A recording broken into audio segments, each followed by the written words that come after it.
Hello guys, it is time for a May garden tour. Can you believe it? I remember like only a week ago I filmed April garden tour, but time goes by very fast.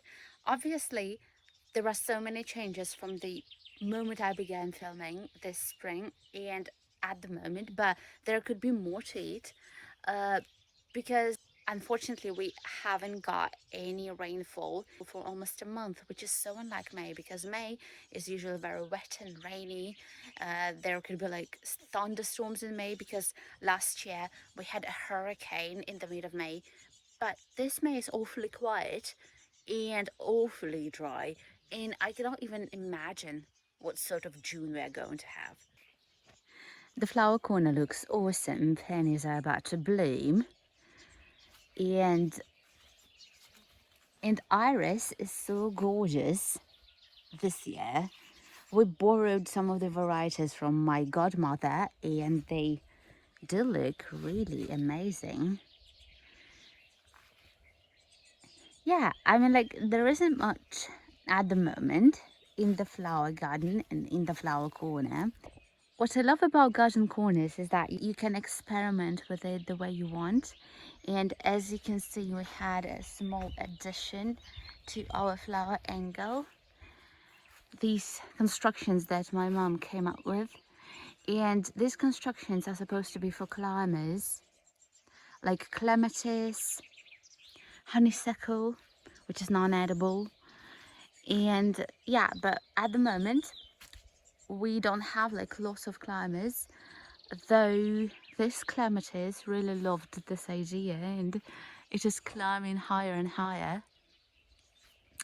and it looks really good.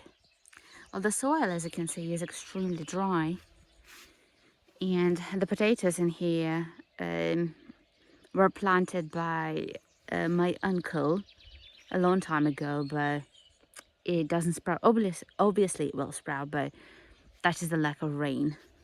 Here we have broad beans.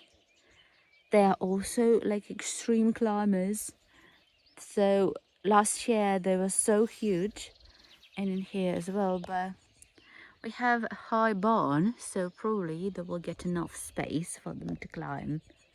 In general, I'm not complaining, but we are running out of water again because I mean, like, the extremes of weather are just so surprising. One moment we are having lots of water all over the plot that is very hard to drain, and the second moment we are having dry period of time when the water is actually going away so fast. That's why our area is called like the area of extreme gardening, because of this extremes of weather and unpredictable conditions. Chinese cabbage is about to form heads. It's really big and nice. There we have rows of celery and celeriac. Also the remnants of peppers. I didn't know where to put them, so I've put them in there. That is leek. And here I have cabbage. And in here I have blackberry, which is the first thing that I wanted to plant since we don't have it at all. We used to have the ones with thorns, but this one's going to be thornless, so eager to try it. And the remaining plants of basil.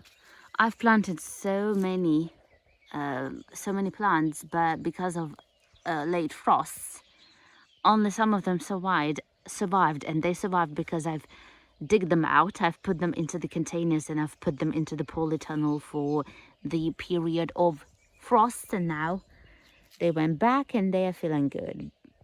Although this amount is actually going to be sufficient for me.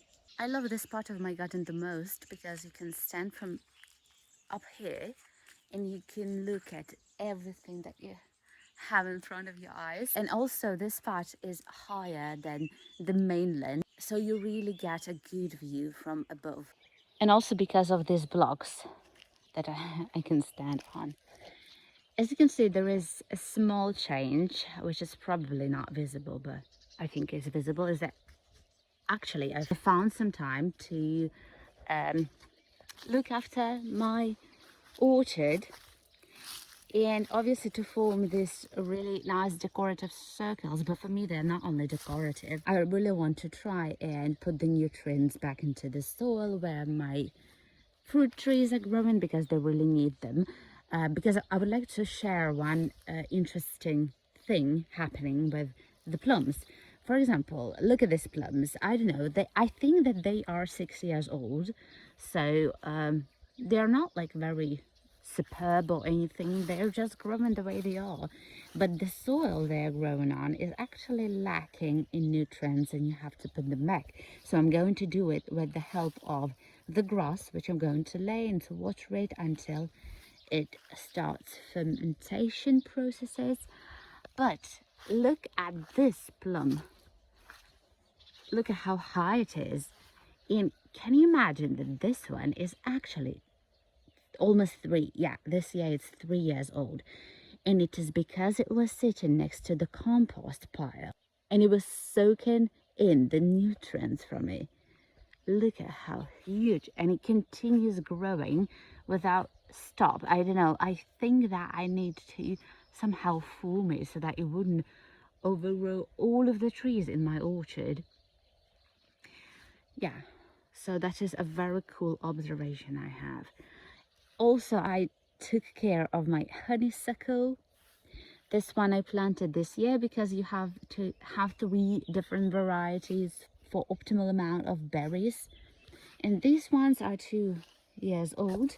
We've got first berries, by the way. I think that I showed it before. Where are they? Yeah, in here.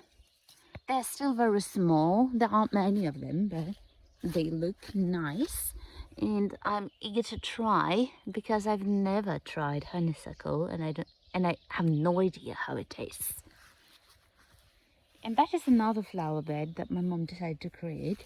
We have lots of lilies and iris, and lilies actually love it here.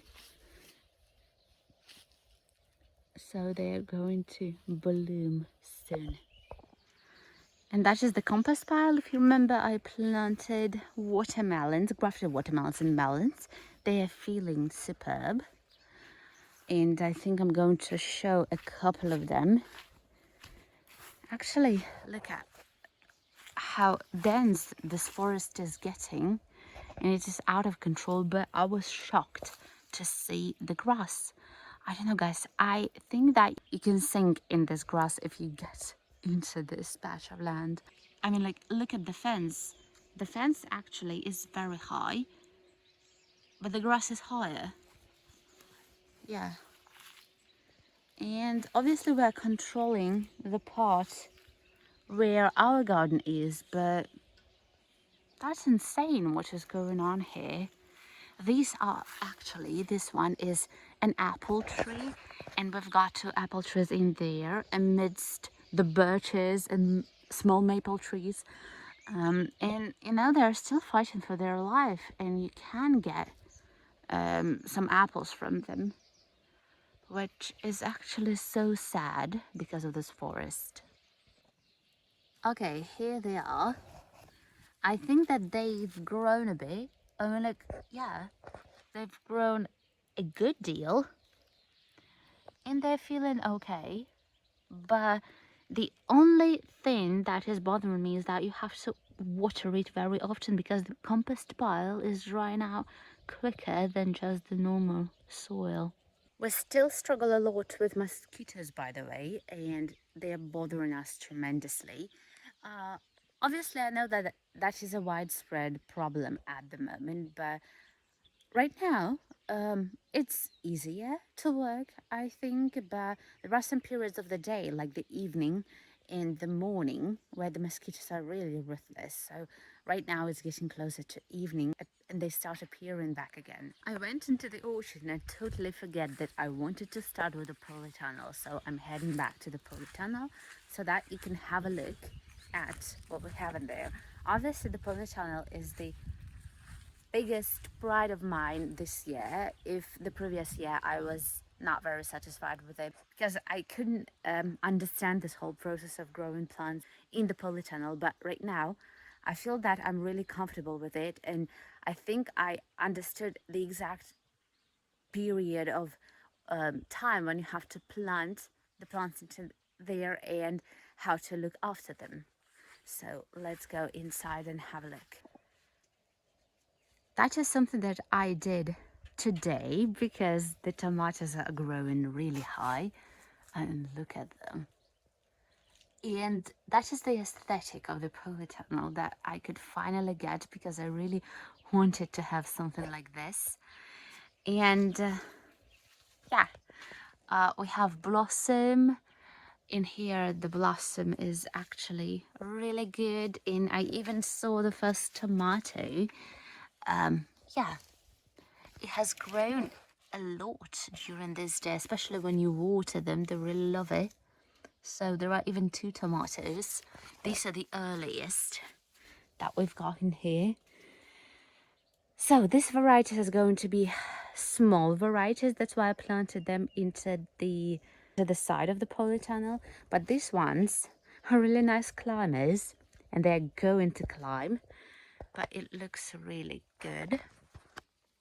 And I wanted to share what I'm doing with these experimented varieties, where I've planted like 2 separate plants into one space. So I'm giving them extra space by separating them, and when they're going to grow higher, they're going to be completely separated from each other, which was the main idea. Then in there I've got cherries, and obviously I have only 1 plant, but cherry suggests me that it wants to grow into 2 stems, and obviously I cannot remove it right now, so I decided to give it a try and to grow it into stems from 1 plant, from 1 root system. This one's actually also blooming. That's a very nice picture, isn't it? I think that's the best part of the season, when you see everything growing and you're really eager to try your tomatoes or cucumbers. That is the melon, and it is blooming as well. I still have no idea whether I'm going to get anything from it, but I started sprinkling it with tobacco dust from the very beginning, because I know that the melon is also afraid of spider mites, especially in the polytunnel. That's the second melon I decided to plant, which is a very good variety. I wanted to give it a try in the polytunnel. And that is the cucumber, growing slowly but carefully. And also first cucumbers are in here. I know that actually my godmother got her first cucumbers 2 weeks ago. Can you imagine that? But yeah, I'm pretty slow with this process. And the peppers. Peppers are nice. I think nicer than the previous year, but I still don't know what will be with them. This one is the nicest of them all. That is gorgeous, especially in the rays of the setting sun. And it is going to bloom really nicely. And I've got 3 eggplants here. I think that I would like to explain why I planted only 3 of them and closer to the exit from the polytunnel, but I'm going to prove my theory with the results, and then I will share with you why I did this. But they're also nice. For a small period of time, I removed the bottle so that to water them properly, and then I'm going to put them back when I'm going to lay the second layer of mulch. Right next to the polytunnel, we've also got the patch with eggplants, peppers, and you know, the irony is that in here the eggplants are better than in the polytunnel. I have no idea why, but they're feeling good, and one of them is going to bloom. I think it's somewhere in here. Yeah, this one. So I can see the buds, and it's really nice. Yesterday I've put the mulch here. I think that they are going to feel better right now. Sometimes when I do a morning check of my garden, I always take really long strolls, like, examining everything, examining all the changes, and I really love it. That's the same as I'm usually doing with garden reviews. It's just when you take a closer look at everything that is growing and you hold for a moment to notice the changes, and it's really awesome. These are the potatoes, these new varieties, and I also used the mulch for them. Obviously, my uncle told me that it's a complete nonsense to do something like this because that's something how he is doing. But I'm eager to try, and I really want to change. I want to get a huge amount from a very small patch rather than what he gets from this, like, enormously big patch of land. But in his case, he has got mechanized planting here, but that's something that I'm trying to do, and they look really nice. I really love when in the evening they're closing their leaves and they look so nice.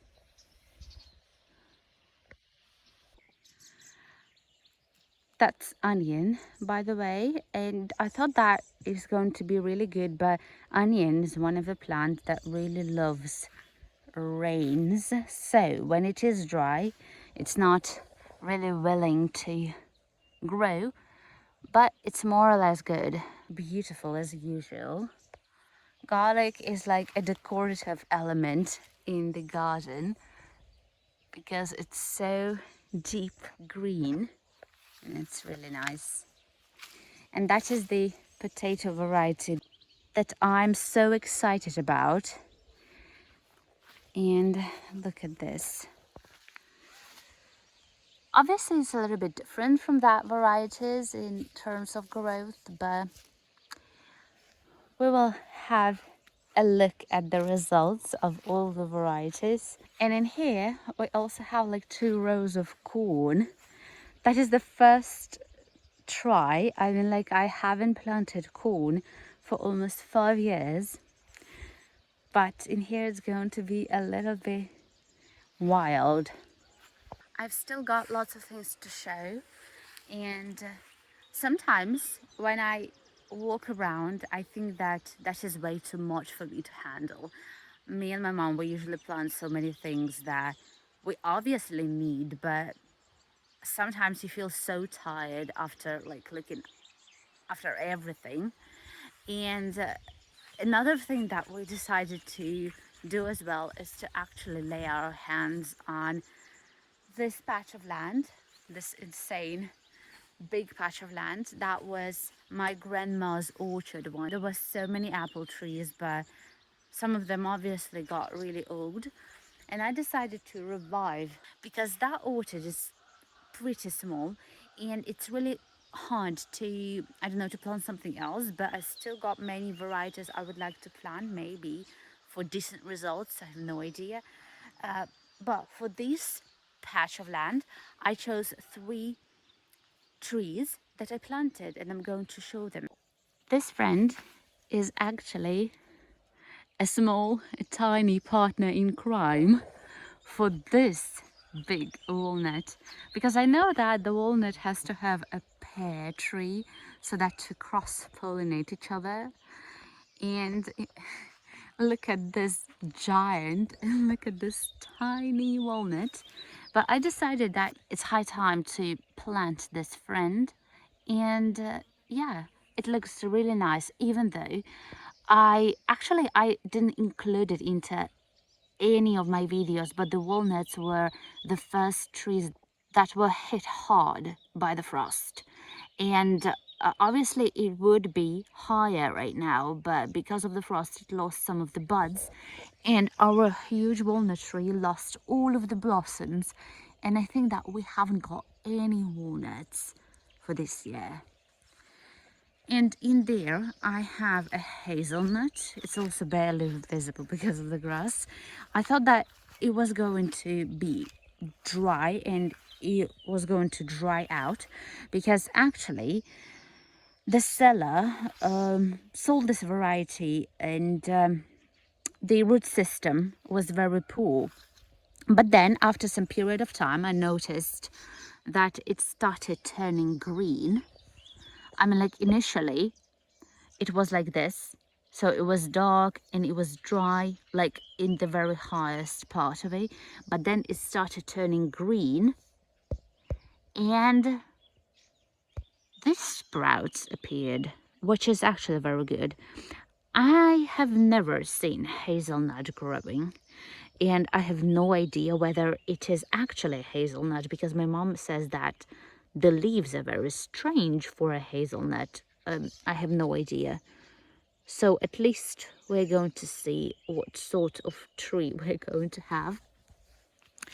And in there we have a pear. My mom has a crush on pears, and unfortunately we haven't got many of them because they do not like our soil. I mean, like the fact that we have high level of surface water, and it's really hard to grow it in here.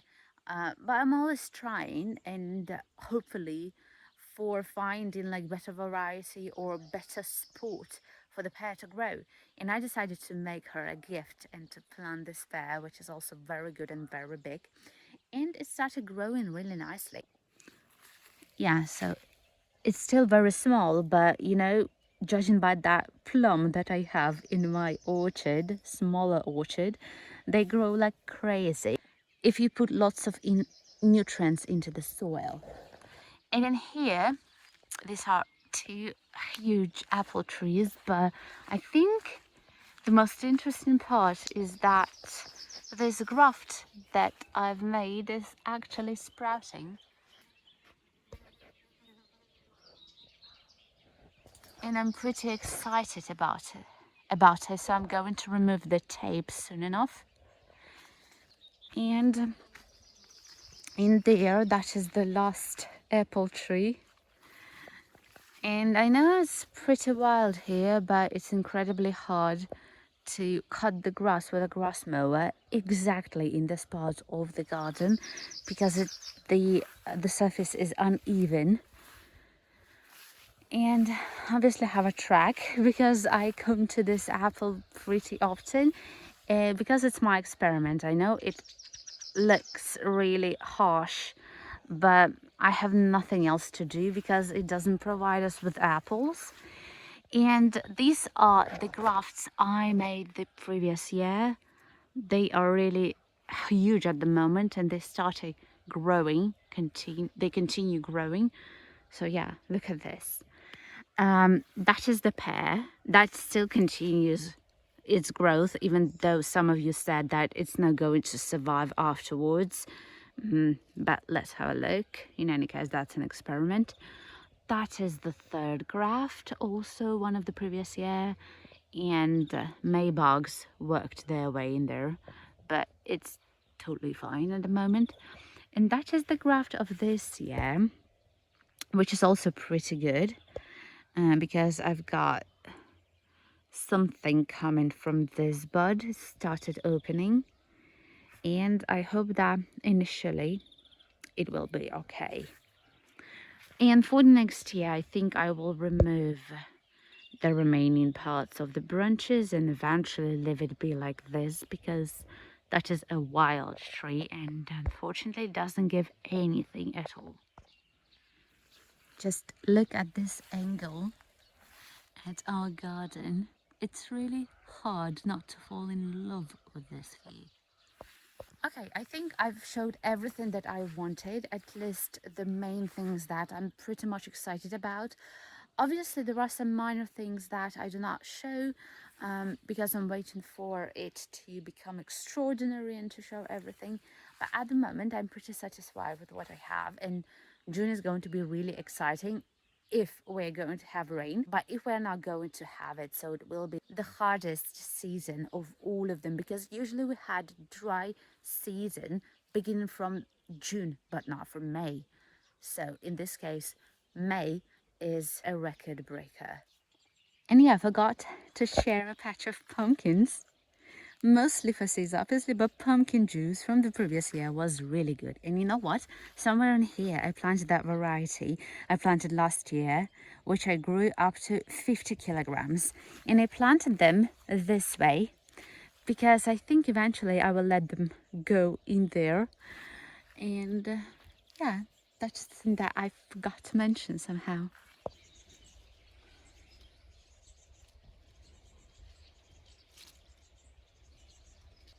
I intend to repeat the result with the pumpkin. That's what I had the previous year. The varieties of potatoes I've planted, in case you've missed them.